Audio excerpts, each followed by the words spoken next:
বিজয় দিবস নিয়ে নরেন্দ্র মোদীর বক্তব্যকে উস্কানিমূলক হিসেবে দেখছেন বিশ্লেষকরা। বাংলাদেশের উপর আগের মতো আধিপত্য বিস্তার করতে না পেরে এ ধরনের বক্তব্য দিয়েছেন তিনি। বিশ্লেষকরা বলছেন রাজনৈতিক উদ্দেশ্য হাসিল করার জন্যই নরেন্দ্র মোদীর এই বক্তব্য। বিস্তারিত সিরাত আল মুস্তাকিমের রিপোর্টে। ভারতের প্রধানমন্ত্রী নরেন্দ্র মোদী বাংলাদেশের স্বাধীনতা যুদ্ধে অর্জিত বিজয় দিবসকে ভারতের ঐতিহাসিক বিজয় বলে টুইট করা নিয়ে বাংলাদেশে সৃষ্টি হয়েছে তীব্র প্রতিক্রিয়া। এ নিয়ে কঠোর সমালোচনা করছেন বিশিষ্টজনেরা। প্রতিবেশী দেশ, তিনি এই ধরনের মন্তব্য করে আমাদের যে ভ্রাতৃপ্রতিম যে সম্পর্ক আছে এই সম্পর্কের মধ্যে একটা বিরূপ প্রভাব পড়বে, এটা এদেশের জনমানুষও চায় না, এদেশের সরকারও চায় না। ভারত বাংলাদেশকে স্বাধীন করবার পর থেকে সে বোধ করেছে যে এখানে আসলে বাংলাদেশ অথবা বাংলাদেশিদের কোনো অবদান নাই।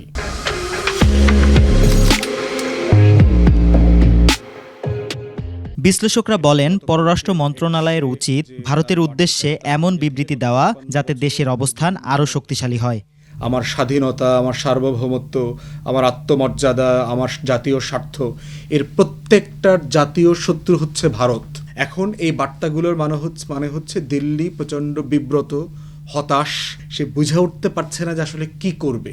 আমাদের পররাষ্ট্র মন্ত্রণালয় বা আমাদের সরকার এমন ধরনের বক্তব্য বা বিবৃতি দিবেন যে বক্তব্য বা বিবৃতির কারণে আমাদের যে স্বাধীনতা বা সার্বভৌমত্ব এটা হচ্ছিল অক্ষুণ্ণ থাকে। ভারত বিভিন্ন স্বার্থ হাসিলের জন্যই মূলত মুক্তিযুদ্ধে বাংলাদেশকে সাহায্য করেছিল বলেও মন্তব্য করেন বিশ্লেষকরা। এগুলো কিন্তু ভারত নিয়ে গেছে। সিরাত আল মুস্তাকিম, 21 টেলিভিশন, ঢাকা।